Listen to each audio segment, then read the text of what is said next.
All right, guys, check it out. So what we have here is an example of a plate that I had streaked after remonokaryotization using a low nutrient liquid culture, or just basically you could be using an old LC. I mainly, after figuring this whole thing out, will use just old LC because I have a lot of LC that gets old and it can't help but to remonokaryotize, meaning that you have two monokaryotic colonies, separate membranes, growing off of the original dikaryon because it runs out of nutrients, either using a low nutrient liquid culture from the beginning or using it at the end of a normal nutrient liquid culture after it's used all of the nutrients. So this is how I would select my haploids for symmetrical recovery, because I want both of the monokaryons and I want both of those mons to see which one is going to give me the results that I want. Both of them might give me very similar results. They'll always give you pretty similar results if your strain's been worked and generate several filial generations from the original cross, whatever it was. But a lot of times also they're going to give you unique results that are different from each other. So I'm going to come right here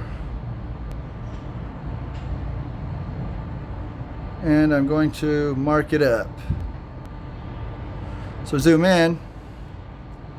See, just because, oh, I'll go back, hang on. Just because you see something that's possibly monokaryotic growth doesn't mean that's your best option, because as you see, like for example here, there's a few different colonies that landed right there. They could all be from the same monokaryotic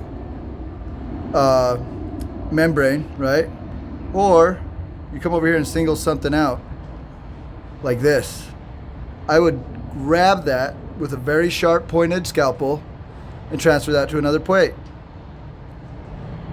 Okay, and then I'd probably come right here, and this thing's full of them. I kind of put too much LC, but if you know what you're looking for, that doesn't matter, especially if you streak it.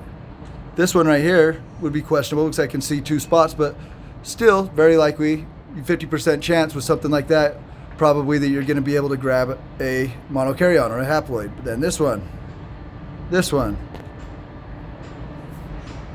cut them all over the place. This one's a little bit grown out, but still, guys, you see, it gives you so much to choose from. It's so much easier than doing a drag and grab with spores,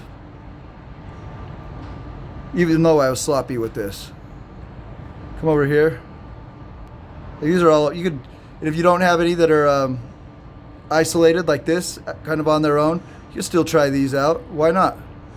If you don't have much to choose from, but you're going to get the technique down. You're going to be able to figure this out in no time. Anything else left to say?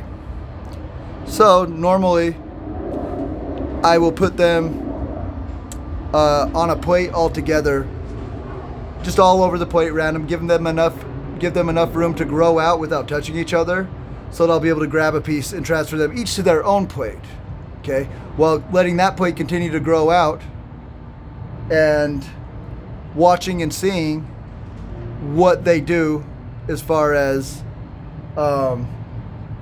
when they touch the other colonies that I transferred.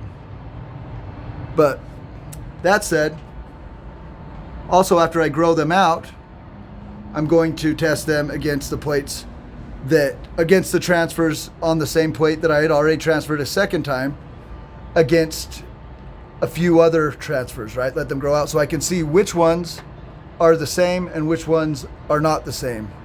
If they touch each other and they stop and then they have to remate, that means that the two plates that you transferred those two transfers from and put on the same plate, that means that those two are each monokaryons that are different from each other, but came from the same dikaryon that was originally remonokaryotized.